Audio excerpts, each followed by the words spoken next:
Hi, friends. Welcome to the Mobile Bev Pros podcast, a podcast dedicated to providing mobile bar professionals with the information they need to succeed. I'm your host and fellow mobile bar owner, Sarah Murphy. Each episode, I'll be bringing you interviews, knowledge, anecdotes, or opinions with the goal of assisting you in building a profitable, sustainable, and scalable mobile bar business that will support the lifestyle you dream of. I'm excited for today's episode, so let's get started.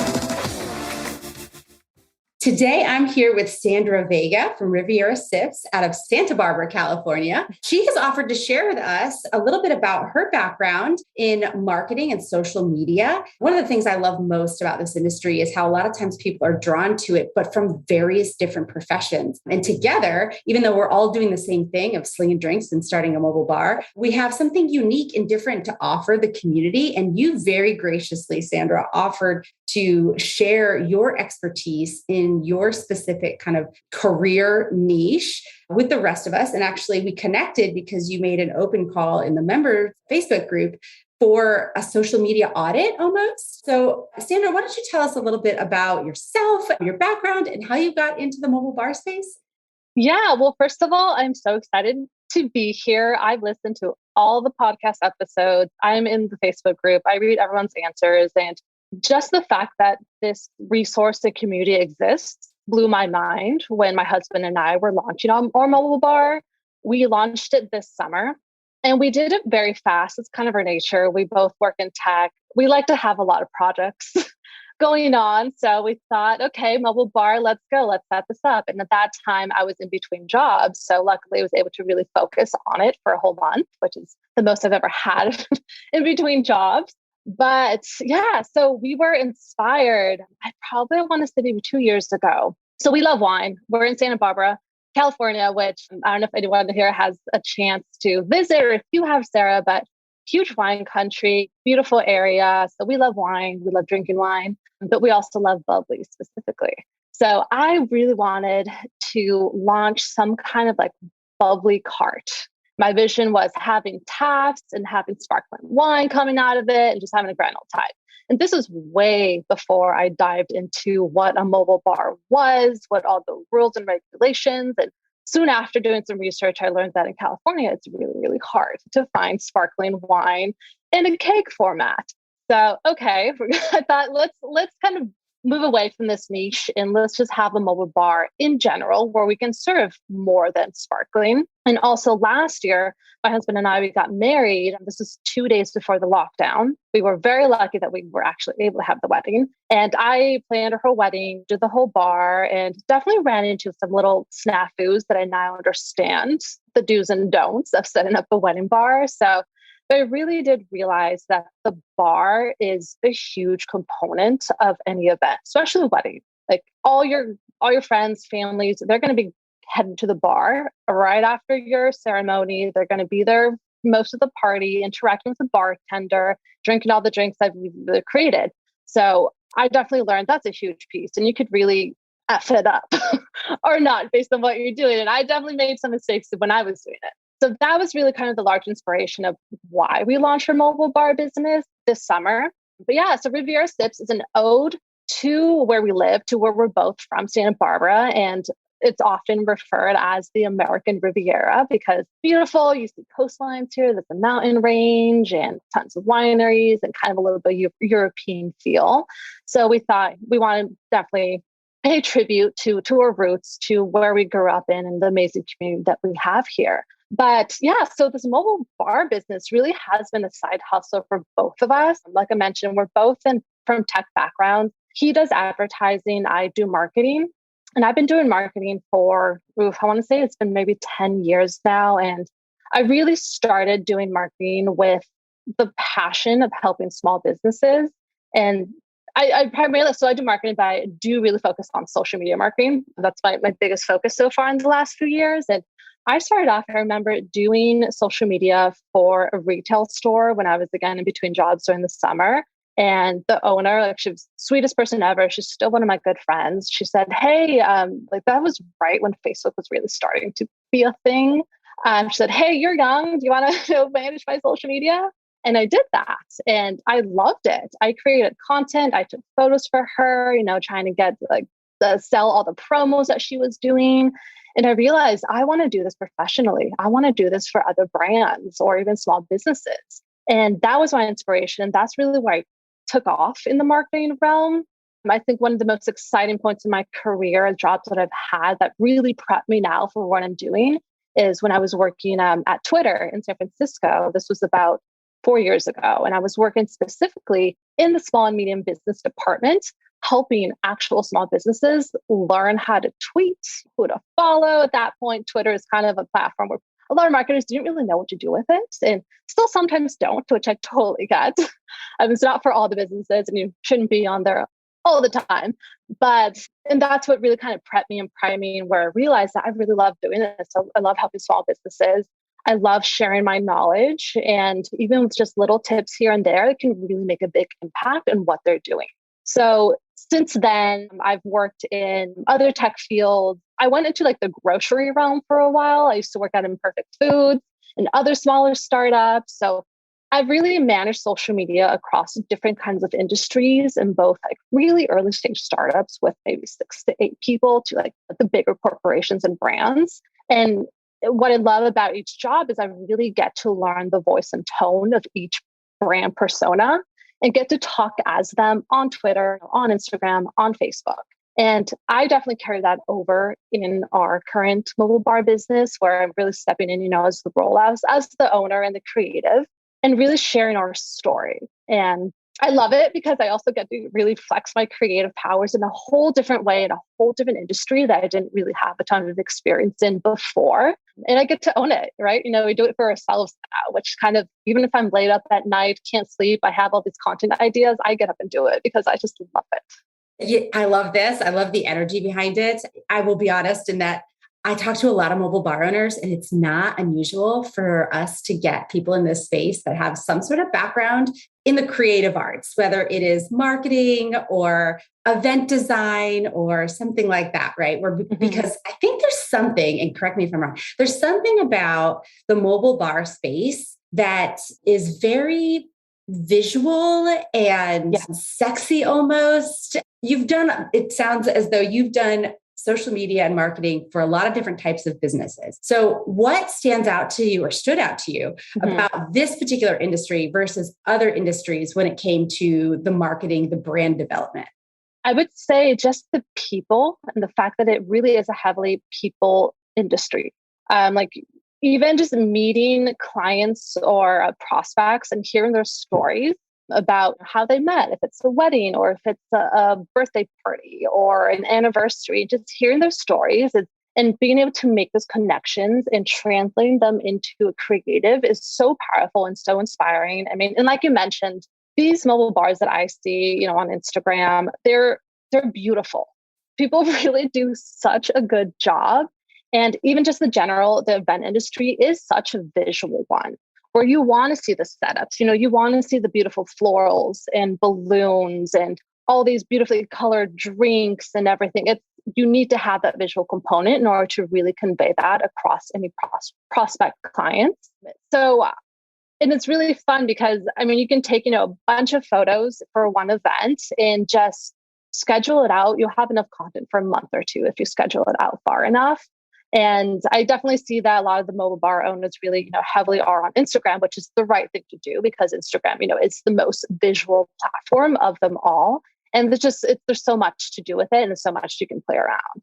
Absolutely. I oftentimes tell people that Instagram, if you had to only pick one platform, Instagram is probably the best one for mobile bars. That's not necessarily true for all industries, but I think for our industry, Instagram at the moment is the one that allows you kind of to do the most and to show up in a variety of ways. It hasn't always been that way, but now you can do reels and you can do lives and you can do your feed and you can do stories and you can do carousels. So you can do almost all the things you can do on Facebook, all the things you can do on TikTok. So I think you're right. Like, because it's so visual and because what we do is so visual, or at least everyone else, right? It's actually multi-sensory what we do. Event design in a lot of ways is like visual, but we've got something that you put in your mouth and you can taste it. We've got something that you hold in your hand so you can touch it. So our experience that we provide is actually multi-sensory, which I think is unique about what we do. And So when you were developing your brand identity for Riviera Sips, what did that process look like for you? For us, it was definitely figuring out the why of always knowing of why, what is that mission? What is driving you to build your business? And also figuring out who are you? Who are these owners? And for us, the biggest part of our story is that we're Latinx, we're first generation. We wanted to build something. And even the way we built our bar, like my dad helped us with all the woodworking, my brother's an electrician, like my mother-in-law helps us with some of the recipes, and it's really a full family business. And for us, I think that really carries a lot of weight, especially now, competing with a lot of the bigger companies that maybe don't have that personal family feel. So we really wanted to push our story, that kind of family story, to the forefront. That definitely figuring out the why, and also what are we solving for? That we understand. I know nowadays there are a lot of mobile bars in the area, in our area, it's still starting to grow. So how are we going to differ from the other ones out there? And what problem can we solve for the client? And making sure that that is always in the forefront of your marketing. Because when someone goes to your website or is looking through your Instagram post and sees, okay, well, it's another mobile bar. Why should I hire them versus this other one I found? So really figuring out, how do we differentiate both aesthetically, visually, but also in our story and in our services. And really making sure that that is consistent across all of our domains, across the website, across social, even across all the emails and follow-ups that we do send to clients, and making sure that is consistent and on brand.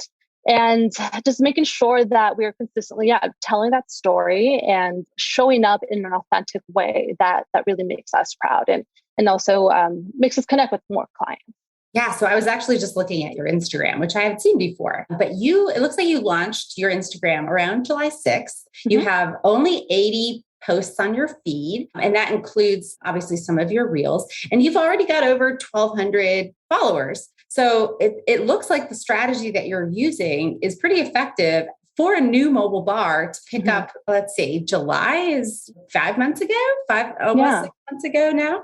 And so you've gotten a really good start. And so when you look at another mobile bar's feed, because we all do this, probably before you started your mobile bar, you were looking at other mobile bars, and especially if you did what I like to call a competitors analysis, which is where you're looking at the other people in your area to try and figure out how you differentiate, which you already mentioned. When you're assessing someone's social media presence, what are you looking for in an account that is doing it well versus someone that's not doing it well? Yeah. And I totally understand also, as a small business owner, even just keeping up with social media with one account is so much work. So do not beat yourself up if you think, you look at your social, your feed and you think, oh God, I should be doing more. Trust me, I think I should be doing more, even though I obsessively spend so much time on Instagram. There's always more to do, but take it day by day. But for me, it's obviously because it's visual again, making sure that your images and your photography are crisp and clear. Really always helpful, especially if you're taking your own photo. Actually, most of my photos, besides the professional ones that we got done, they're all shot on my iPhone. And I do have, an understanding of photo editing, so I'm able to judge them up. But even just learning the basics of photo editing, making sure, your contrast is up, your brightnesses are there. So you don't post a blurry, dark photo, because again, that's going to show up on someone's feed and it could affect whether they scroll past you or not. But I also look whether to see if someone is sharing a lot of the same type of posts. I like to see a variety. I love to kind of really learn about a business and all these different facets. So not just photography of just the mobile bar or just, your product, if it's for another industry, but maybe a funny video that they share. Like, why did they share it? Maybe a customer testimonial. Maybe they're going to share a frequently asked question that they get from their clients that they decide to post for more education. But I like seeing a really well-rounded content strategy that doesn't rely on just one content format. And like you mentioned with Instagram, how they have all these features to really play around with is making sure that you use all of them. Because the algorithm does love when you use the reels, when you try live, when you do their stories. So for our strategy, I really did, at that point, Instagram was really pushing a lot of accounts who were doing reels, and they still are heavily prioritizing reels. I really went in with the reels and started playing with them around shooting something really just simple and putting an audio in it, then learning more how to do more advanced transitions, but really playing around with that. Video is a highly entertainment format. People love to consume on social. But yeah, like you'll see in our feed, like I've been testing around with like tips, industry tips. And for me, the reason for that is I think a business should establish themselves as the authoritative / kind of influencer in their space. Really show your clients that you know your stuff. Like if you're a bartender, share a tip of the week of what, how to make one of your favorite cocktails or your favorite recipe. And if you're a mobile bar owner, share a tip of how you think of a wedding set. Like, what are the do's and don'ts that you've learned through your experience, and really kind of show that you're not all about just, pretty photos and all that stuff, that you actually, stuff, that you're an expert in your field. So I love seeing that when businesses really kind of show that side of themselves as experts. But I love seeing faces. I love seeing, for example, like photos of the owners themselves, or even like videos if they're able to do that, of really learning who's behind the business. Oftentimes, we put all these beautiful photos of our bars, but maybe not of the owners themselves. And that's what I want to know of what's your story? What inspired you to launch your business? What's your background? Do you have a family? All that is just so interesting for me, but also even just highlighting your staff. For example, you can do a little profile on them, even on stories or as a post. And so really try to diversify the content. So when someone lands on your feed, they don't automatically kind of get bored scrolling, thinking like, oh gosh, this is kind of a lot of the same content. You really kind of want people on social have very short attention spans, as you know. So you really have to kind of try different types of content and videos and even just memes and GIFs and funny things to keep them constantly engaged with your brand. Gosh, I love that. It reinforces so many of the things that I try and tell the community. One, people do business with people, so make sure they know more than just what your bar looks like. They know what you look like, who you are, even if you're not the main person in your business, which is, once you get past the owner operator stage, when, you're wearing the CEO hat, as I like to say, you're still the owner of the business. And so, why did you start it? And your values are going to be represented on your business values. And so make it a piece of you, an extension of you. And also the faces do well on the out. People just like faces. They resonate with faces. They also really resonate with pets. So don't be afraid to let your dog make an appearance every now and then. Exactly. Yes. We have 2 cats, and they sometimes make an appearance on our stories because they're just always there when we're at home, doing all the office work. So I love sharing that part. But yeah, as you mentioned, I've definitely noticed even on my own content where, okay, maybe I shared, I think, a holiday tip on how to set up your own kind of home bar. If you're having a small gathering at home, I whip that up into a little graphic. And for those, I don't really expect a ton of likes. For those, I really want people to save the post and come back to it. And that's actually what they're doing, which I was really happy. But the posts, the type of content that we get the most engagement in terms of likes and comments on, are the ones with people in it. Whether it's, my husband and I, our staff, or shots that the photographers get from the events. People want to be able to kind of envision themselves what it's like being there, grabbing a drink from your bar or at the event that you were. So that was a little kind of insight that I learned about my content that I think would also work for others. Yeah, I love that. I love that insight. I have about 4 years, almost 5 years worth of experience with Instagram and posting. And the other thing that I've noticed does really well are drinks that are in groupings. So not just a single drink, but lots of drinks. For some reason, people like that. And I've done A/B testing on it. They blow up every time. They like drinks that have color. So pink or purple or some blue even. They love the color change. Yeah. And like you mentioned, it's the whole sensory thing of people's eyes when they look at a photo, at an image, it's scanning, right? It's going through wherever the biggest kind of either colors that stand out or objects. So if it's more than one object in a photo, it's going to be scanning and spending more time on that image, which then Instagram kind of signals that as, okay, this person is spending a lot of time looking at this post. That means it's really good content. Yes. Oh my gosh, I love that. And that's one of the reasons why I think if people can get outside of their comfort zone of just doing feeds, reels require people to watch the reel if they're into it for a longer period of time. So one of the experiments that I have done is content or something that I might have just put in like one block on a feed post. Maybe it's a step by step, like a recipe, for example. And so there's just like 3 different ingredients and then the instructions. Turning that into a carousel actually requires people to spend more time interacting with that post. And so it's the same content, but maybe it's 4 slides instead of 1. And so the algorithm likes it more than if it was just a feed post. And you can also very easily with Canva and probably other programs as well, turn that same content, turn that same content into a reel that's a video.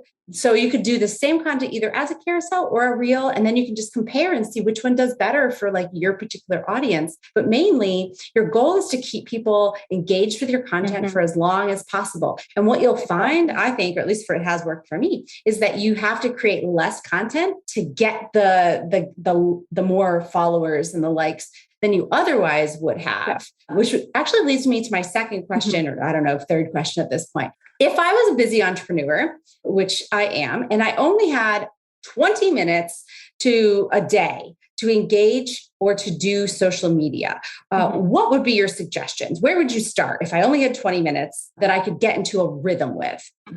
I would definitely, especially if you're using Instagram, definitely use stories. I mean, stories is also something that Instagram does love when accounts share. And mainly that's because the way stories do show up, as you've seen on Instagram, when you open the app, is they're at the very top. They're the first thing that you see versus a post where you kind of have to scroll to find them, unless the algorithm magically shows your post in front of that person. But stories will always be up there in that banner. And the more someone clicks through your stories, the more often your story will show up at on the first position. So, and what I love about stories is that they don't have to be like super high production. It could be literally behind the scenes of you maybe like stocking up your warehouse, or how you're even cleaning your bar, or even some of the paperwork, or just some little tidbits of behind the scenes. Doesn't have to be beautiful. You don't have to be wearing makeup if you don't want to, but just something little quick there to make sure that your story bubble is always being refreshed and showing on top of people's feeds on there. So that's what I would do. Definitely always try to story. That's what I try to do, is share at least 1 or 2 stories, even if it's also sharing someone else posts on my story that is relevant to what I do, like a funny reel or a meme or another inspiration post that I find.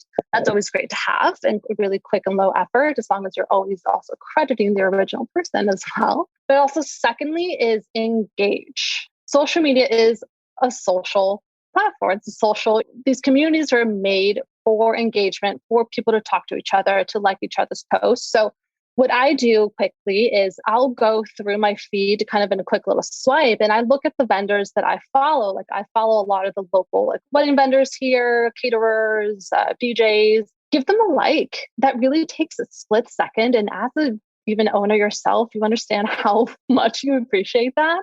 Give them a like. If they, created something really cool, if they're sharing a cool photo or a video, give them a quick comment of like, that was so cool, would love to learn more, so forth. And that's even how I've built a lot of my local relationships, is by just constantly engaging, asking questions, giving them kudos for what they're doing. And then sometimes that conversation gets taken to the DM where we're like, hey, let's collaborate, or let's meet in person for coffee. And that's why I love, and what I really take away from social media, is that those social connections could actually really become in-person connections. So to recap, if you only have 20 minutes, try to do some stories daily. Don't worry about the post and feed posts so much. Do stories a little bit more, and then just engage, be a human, talk to people, comment, and like. Oh my gosh, that last tip is everything. That's the gold right there.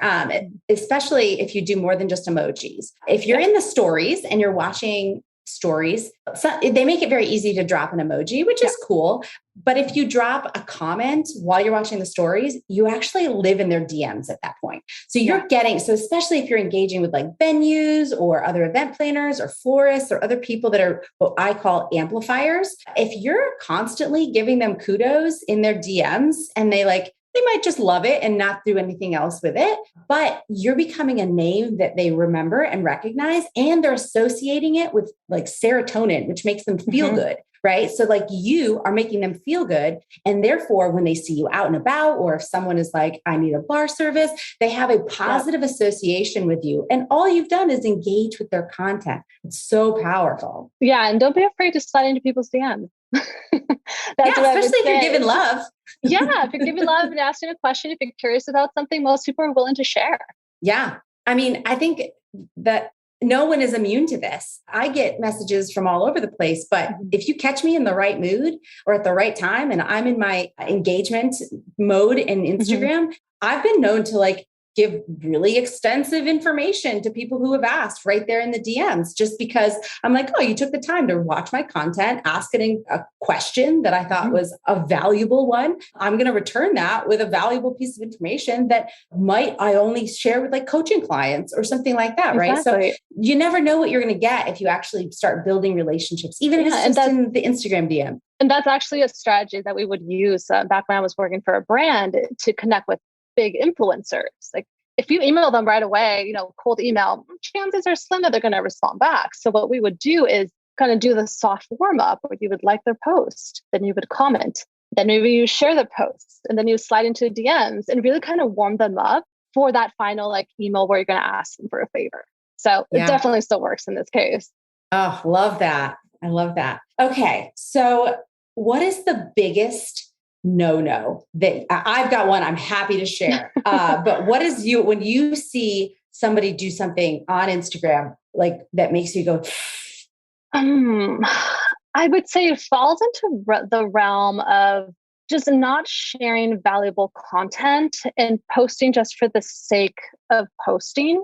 I understand that urge of feeling that you always have to be, on there with a fresh new post, but if you're not inspired, you can kind of tell when someone just kind of has a filler post and maybe they wrote a 3-word caption or just an emoji. Oh, that's another thing too, is always use your captions and write with length. Don't write a short caption, and just not putting any effort in that post. You can kind of tell when there's low effort there, and you probably won't get that much engagement in that post. So whether it's a blurry photo or just something random that kind of doesn't really make sense for you to post that in terms of what you do. So always have valuable content. Always share something that you think your clients or the audience that follows you, something that they can learn from, something that they can be inspired from, or something that you're telling them to do, or ask a question. But yeah, definitely not sharing valuable content and not thinking before you post. It's something that I see.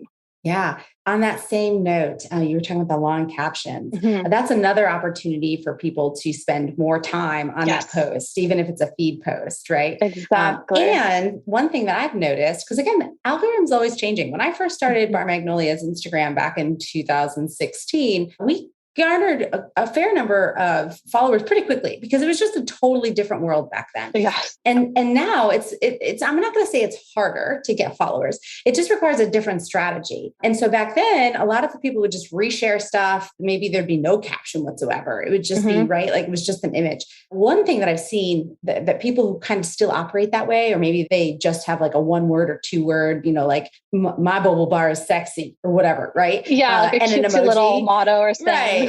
Right. Nice view, an emoji face, right? Those get from my perception, even if someone has 14, 15, 20,000 followers, you go to that feed and it's got 66 likes and you're like, wow, you should be getting a lot more engagement on this post for having almost 15. It was posted 8 hours ago and there's only 66 likes. And some of that, I think, is that when it doesn't have much of a caption and people aren't really engaging in it, then Instagram's not boosting it because people are just scrolling by it. So what are they going to do? What do they add to that? What do they add to the picture? It was pretty to their eyeballs, but why would they engage with that? Right. Exactly. So yeah, I think they give some context, ask a question, include a call to action, Not every post. You don't need it. Like nobody wants to every post to be like, comment below your favorite view or whatever. Right. But, like you're saying is change it up every once in a while, use different, but make sure that every time you post has a strategy behind it. Like it's building towards something bigger. I love that. Yeah. I'm as a marketer, you're always pushing, you're always trying to storytell. So don't miss an opportunity to tell that story. Let's say if it is a photo of a nice view, where were you? What were your thoughts during that beautiful view you're taking in? Or what led you to get to be there? People want to read a story. They want to learn something new about you or your business. So don't miss the opportunity. You can, I don't even know what the character length for this captions are, but you can really, really write a long You can. So you can. Yeah, absolutely. I've definitely maxed it out a number of times because I can get somewhat wordy, but it's a lot of words. Yeah. So I'm going to share the things that I see that people do that really kind of create a feeling in me that is unpleasant, but not from a judgmental standpoint, but more from that's not helpful. So the first thing is not using their bio to communicate three things: who they are, what they do, and who they serve. That's really all you got to get in there. They give you a lot of room in your bio, not a ton. They make you, be curated about it. Yeah, you have to be succinct. Who you are, what you do, and who you serve. And then the second thing is where. Yes, thank you. That's what I was just going to say. Exactly. Location. I can't tell you. I've DM'd a couple small businesses, not in the mobile bar industry, but in other small businesses. I'm like, hey, just a friendly reminder, like, please put your location because I was trying to find you. I don't know where you are.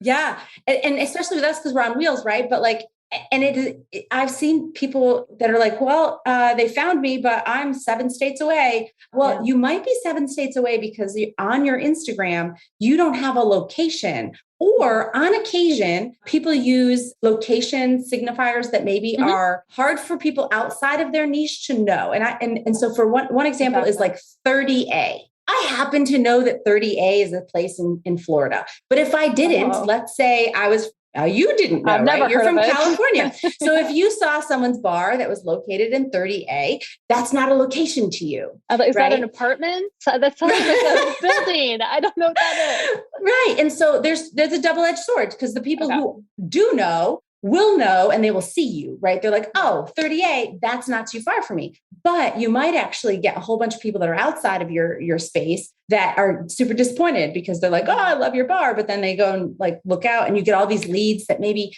don't amount to anything because they thought you were local. I've had a few of those because I'm in Nashville, Tennessee, and there's also like a Nashville in like Indiana or something, very, very infrequently, but try and be specific about where you're located, where people can see it. And I know that in the beginning, a lot of times people are like, but I'm on wheels. I can go anywhere. And while that's true, will you go anywhere? Will you? Right. And they're like, well, for the right amount of money, sure. But most people aren't reaching out with a $3,000 travel budget. So if you put your location there and someone really loves your bar, they may still be willing to have you travel. It doesn't impede people from reaching out if you have your location. So those are my two biggest pet peeves. Yeah. I've seen a couple bios where maybe they don't put an exact location, but they'll say like area served. Right. Like Central California or SoCal, which you kind of, you get an indicator of at least, where you're willing to travel. Totally fine. Yeah. At least you need to give people a reference point of, hey, can I book you or not? Right. Yeah. So those are those two things I'm always looking for. Are people using their bio for the proper information? I also encourage people not to use their bio to tell people the types of events they will serve drinks at, which this one's less of a pet peeve. But if you're like weddings, corporate, baby showers, that sort of thing, people kind of already know that. They kind of know that if you serve drinks, you can probably serve drinks anywhere. So while that's not unhelpful, that's still helpful because that's one of the like what you do, right? I get that. But I like to see when people say what they do, what do you do that's different than everyone else? How do you set yourself apart from every other mobile bar that's out there saying we elevate the beverage experience, right? Because that's what everyone says. So like, what is yours? And I'm like, like we bring a funky, fresh approach to bartending. That's cool. Someone who loves funky is going to resonate with that, right? Oh, I will admit that we do have right now in our bio, we list out the events we do. And that's because I find that we are still kind of in that brand kind of awareness phase in our region of what's a mobile bar? What should I use a mobile bar for? And so people have been loving getting those prompts of like, oh, for a baby shower, you're right. I can, we have a little bar cart as well, in addition to like a big horse trailer. So, but yeah, definitely agree. It works. Sometimes it doesn't. Also, I would add, test your bio, change it every other months. Yeah. Oh, and the other thing, I didn't know this until very recently. The title for your profile actually is searchable. So if you put Bar Magnolia in as your title, like your name, right? Only people who will be searching Bar Magnolia would find it. But if you put Mobile Bar Nashville as your title, anyone who's searching for a mobile bar, it'll come up, right? Yeah. And so utilize the name, which I didn't know. I was not aware of this until relatively recently. And I don't know that it was true until relatively recently. So, and the other thing that I wanted to say real quick, because you're like, people like the prompts, you are 100% right. And that is one of the things I think people, if you can utilize your content to inspire people to use your services in ways they hadn't thought about, that's a big win. So I prefer to see that and do that in like reels or stories. But sometimes people don't know that you could do like signature cocktails at a holiday party because they've only ever had boring beverage caterers that only did full bars. And so they didn't know that there was the option for putting like rosemary and cranberries in the mule that they're serving, right? So that can be very inspirational to people. Yeah. And I love also another kind of going back to your question of what's something that when I see an account that makes me cringe or kind of feel for them if they're not doing is highlights, using the highlights on Instagram. They're such a good way to pretty much act as a secondary landing page for you, right? And just like you mentioned, that's a really good way to put in all, let's say if you've done events like a baby shower, an anniversary, or a wedding, to showcase that and give people that inspiration of what you can do with a mobile bar. Yeah, I love this. I never really gave too much thought to highlights. And then I collected all of my cocktail pictures into a highlight reel. And I started getting all of these questions about menus. And I was like, why am I starting to get questions about menus? And it was because I had in my highlight reel for cocktails, oftentimes placed the cocktail in front of a menu, and they had been designed by various different calligraphers and that sort of thing. And so I knew at that point, people were actually utilizing my highlight because it wasn't like I was highlighting menus, but that little indicator was like, oh, you're getting that information from my highlights. Exactly. You're actually using these. And so the ones that I like to recommend for mobile bars are if you have more than one bar, your bar, your fleet, cocktails, your team. I love this one because especially if you have not even a big team, but you have some key players, then people can kind of be like, oh, that person was in the highlights and now they're at my wedding. So it's not just about, like the Sarah show.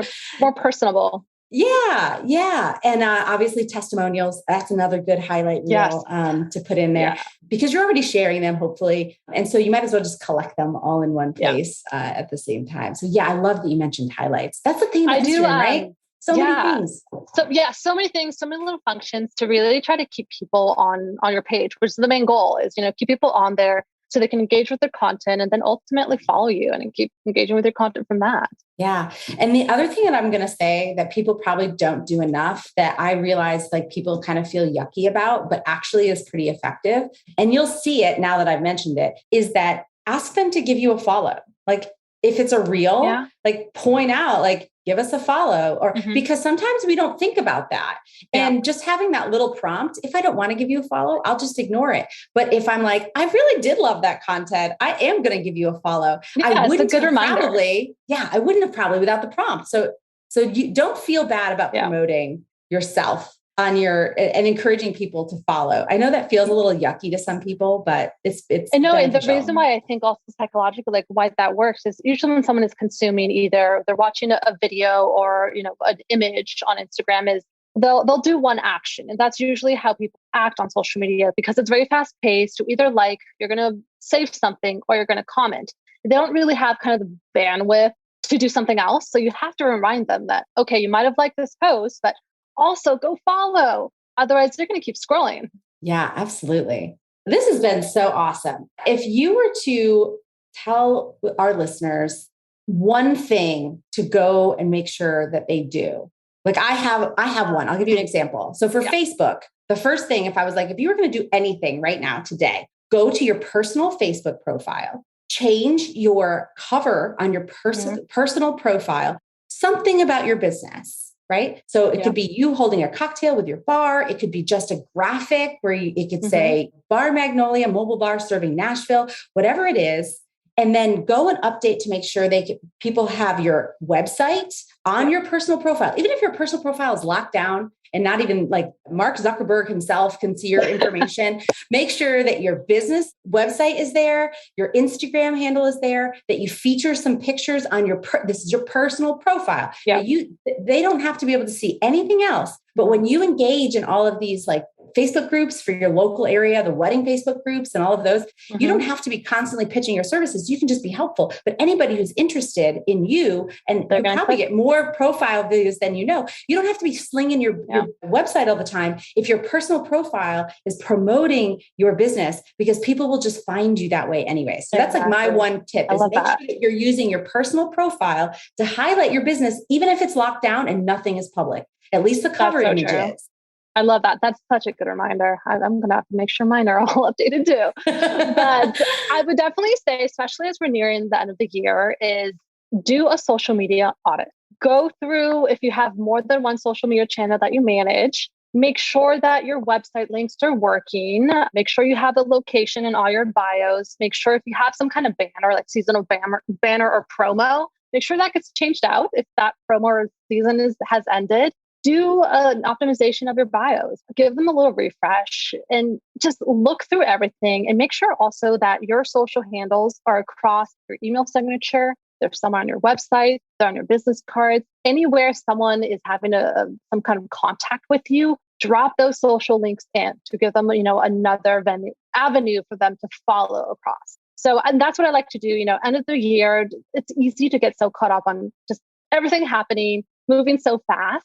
Take a little time to review, make sure everything's buttoned up, make sure, if you're going to update your profile photo, that's a good, nice, crisp photo. Also good time to schedule a photo shoot if you need some new material, but review and start the year with fresh new social pages. That is an amazing suggestion and one that I've never heard before. So I personally am going to go do that. I think I was just looking at Mobile Bev Pros the other day. And I mean, it's got stuff in there from years ago. And I did this with Bar Magnolia, not too many, I guess at the beginning of the year. I archived everything on the feed and started fresh. And people were like, oh my gosh, don't do that. That's terrible. Nobody should do that. I didn't lose any followers. It was fine. Yeah. It gave me a fresh new look. And so I was looking at Mobile Bev Pros the other day and I'm like, I think I just want to archive it all, start fresh. And so I think that I might do that. I might do my own little social edit or audit on Mobile Bev Pros and kind of give it a fresh new face. So just make sure everything looks on brand. I know you did a brand refresh. I'm sure you got it all under control, which looks so great, by the way. Thank you. Well, Sandra, this has been lovely for our listeners. You will catch Sandra in the Facebook group. She's been pretty prolific since she's got in there with supporting other people, asking great questions. Again, she owns Riviera Sips out of Santa Barbara, California. And I am going to, on behalf of all the listeners today, just thank you, Sandra, for providing such amazing knowledge share with us. And we hope that we are doing our best to also give back to you as well as you grow your mobile bar and your journey in areas that maybe aren't your area of expertise. But thank you so much for your time today. Yeah, no, thank you, Sarah. And thank you everyone who has equipped me with the knowledge. And as my husband and I embark in this mobile bar adventure and this new venue here. But yeah, so follow us at Riviera Sips. I do have my personal Instagram, which I don't do a lot of because I'm so busy managing other Instagram accounts. But my personal one is at Sandra V. That's VEE. Drop me a question if you have any. I'm always on Instagram, so I'll probably see that DM. But yeah, and thank you, everyone. I'll see you otherwise on the Facebook group. Awesome. Thanks so much. Cool. Thank you, Sarah. And that wraps up today's episode. I hope it was valuable. I would love to hear from you what you thought. You can drop me a line at hello@mobilebevpros.com or find me on Instagram at mobilebevpros. If you're looking for more valuable mobile bar related content, we have a website full of it. You can find us at www.mobilebevpros.com. And I'd love to see you in our Facebook community, also by the name of, you guessed it, Mobile Bev Pros. Thank you for joining me today. And until next time, cheers.